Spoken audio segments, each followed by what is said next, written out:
بسم الله الرحمن الرحيم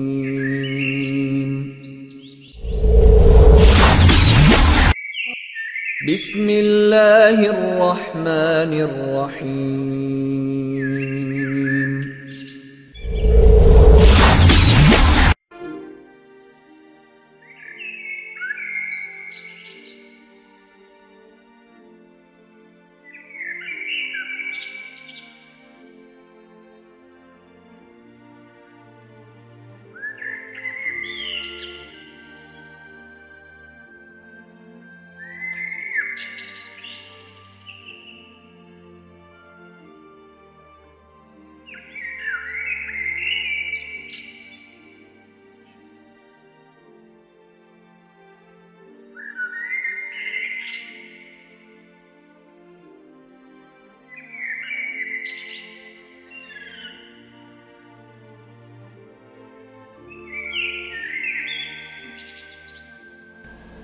Bismillahirrahmanirrahim. Alhamdulillahirabbil alamin wassalatu wassalamu ala asrafil anbiya'i mursalin nabiyuna Muhammad wa ala alihi washabihi ajmain. Amma ba'd. Assalamualaikum warahmatullahi wabarakatuh. Mga kapatid sa Islam, ang paksa po na ating tatalakayin sa oras na ito ay patungkol po sa kung ano ang kahulugan ng salitang Muslim at ano po ang kahalagahan nito o benepisyo nito sa atin. Una po sa lahat, mga kapatid sa Islam, ay ating alalahanin na ang Muslim ay nagmula sa ating dakilang tagapaglikha. Ang sabi niya, huwa sammakumul muslimin min qabl. Sabi ng dakilang tagapaglikha, ako ang nagbigay ng katawagan sa inyo na mga Muslim mula pa simula. Kaya naman po, maaring mapag-isipan natin sa mga panahong ito, mga kababayan, na ang salitang Muslim sa panahon natin ay siyang kinukutya, kinakatakutan at sinasabing masama. Hindi po ito nakapagtataka, mga kababayan, pagkat nauna nang sinabi ng Propeta Muhammad SAW sa isang hadith. Pagkat nauna nang sinabi ng Propeta Muhammad SAW sa isang hadith. Sa kahulugan, darating ang panahon na mula sa aking mga tagasunod, mga Muslim, ay walang matitira sa Quran maliban sa panlabas nitong anyo, at wala sa Islam liban sa pangalan, at kanilang tatawagin ang kanilang mga sarili sa pangalang ito, kahit na sila ang mga tao na pinakamalayo dito. So matatandaan natin, mga kapatid sa Islam, na nauna nang sinabi ng Propeta Muhammad SAW na darating ang panahon na ang mga Muslim ay magsasabing Muslim sila, subalit walang matira kundi pangalan na lamang. Kaya naman po, napakahalaga ang ating paksa. Paano ba binigyan ng kahulugan ng dakilang tagapaglikha? Sapagkat siya ang pinagmulan ng salitang Muslim, siya ang nagtawag sa lahat ng kanyang nilalang na mga Muslim.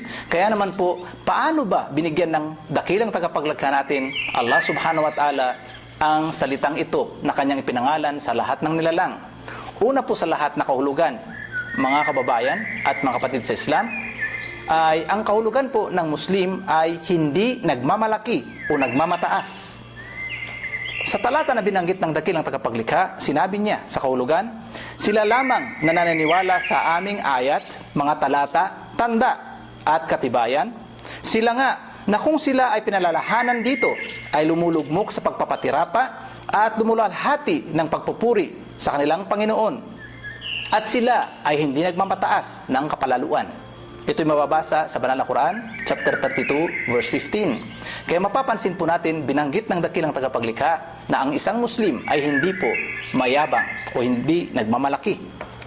Ikalawa po, na binanggit ng dakilang tagapaglikha bilang kahulugan ng Muslim, ay hindi kabilang sa mga nagtatambal ng pagsamba sa Allah o hindi sumasamba kay Satanas.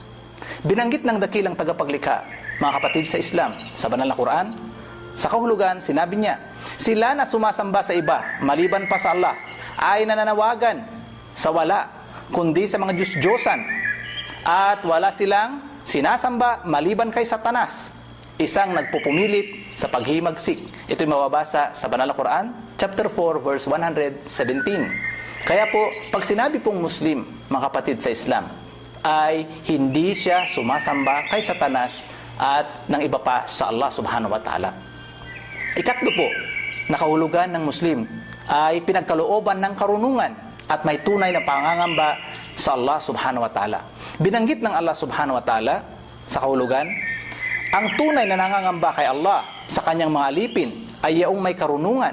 Katotohanang si Allah ang sukdol ng kapangyarihan, ang pinakamapagpatawad. Ito'y mababasa sa Banal na Quran, chapter 35, verse 28. Kaya po, kapag natagpuan natin ang ating mga sarili, mga kapatid sa Islam, na tayo ay mga Muslim, ibig sabihin tayo po ay binigyan ng karunungan ng dakilang tagapaglikha. Ikaapat na kahulugan ay papatawarin ng Allah at magtatagumpay dito sa mundo at sa kabilang buhay. Sinabi ng Allah subhanahu wa ta'ala, katiyakang magtatagumpay ang mga sumasampalataya. Ito'y mababasa sa Banal na Quran, chapter 23, verse 1. So, binanggit ng dakilang lumikha natin, mga kapatid sa Islam, na dito pa lang sa mundo ay magtatagumpay tayo dahil bakit tayo napangakuan ng paraiso. At ikalima, nakahulugan, mga kapatid sa Islam, ay sinabi ng dakilang lumikha na ang isang Muslim ay mananirahan magpakailanman sa paraiso. Sa talatang kanyang binanggit, at sila na mahigpit na nagsasagawa ng 5 takdang pagdarasal sa tamang oras. Katotohanang sila ang tagapagmana. Sila ang magmamanang Firdaus, ang pinakatampok na bahagi ng paraiso.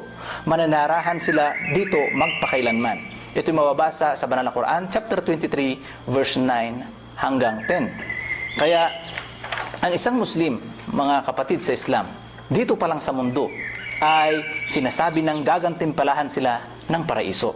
At ang ika-6, mga kapatid sa Islam, anong kahulugan ng Muslim? Sinabi ng Allah SWT, kaibigan at ipinapanalangin ng mga anghel. Sa isang talata, binanggit ng Allah SWT, katotohanan sila nagsasabi, ang aming Panginoon ay si Allah, at pagkatapos ay naging matatag na matuwid. Ang mga anghel ay papanaog sa kanila sa oras ng kanilang kamatayan na nagsasabi, huwag kayong mangamba, gayon din ang malumbay, datapwat inyong tanggapin ang magandang balita ng paraiso na sa inyo ay ipinangako. So malinaw, mga kapatid sa Islam, na tayo po ay kaibigan ng mga anghel. Ikapito ay binanggit ng dakilang tagapaglikha ng kahulugan ng Muslim ay tagasunod at tagapagmana ng mga propeta. Binanggit ng Allah subhanahu wa ta'ala sa isang talata, katotohanan sa lipon ng sangkatauhan, ang may karapatan sa pag-aangkin kay Ibrahim o Propeta Abraham ay sila na nagsitalima sa kanya at sa propetang ito na si Propeta Muhammad SAW, at sila nagsisampalataya at si Allah ang tagapangalaga ng mga sumasampalataya. Banal na Quran, chapter 3, verse 68. Ang pangwalo po, binanggit ng Allah SWT na minamahal sila ng Allah SWT. Pag sinabing Muslim, mga kapatid sa Islam, ay minamahal ng Allah SWT. Ang sabi niya sa kahulugan, ipagbadya kung tunay na minamahal ninyo si Allah, kung gayon, ako ay inyong sundin. Si Allah ay magmamahal sa inyo at magpapatawad sa inyong kasalanan. At si Allah ay lagi nang nagpapatawad, ang pinakamawain. Ito'y mababasa sa Banal na Quran, chapter 3, verse 31. At pangsyam, mga kapatid sa Islam, binanggit ng Allah SWT ng kahulugan ng Muslim ay ang pinakamainam na nilalang at kinalulugdan ng Allah subhanahu wa ta'ala. Binanggit niya sa isang talata, katotohanan, sila na sumasampalataya at nagsisigawa ng mabubuting gawa. Sila ang pinakamainam sa lahat ng mga nilalang. Ito'y mababasa sa Banal na Quran, chapter 98, verse 7 to 8. At ang panghuli, binanggit ng Allah SWT, mga kapatid sa Islam, ang kahulugan ng Muslim ay pinili at iginabay ng Allah subhanahu wa ta'ala.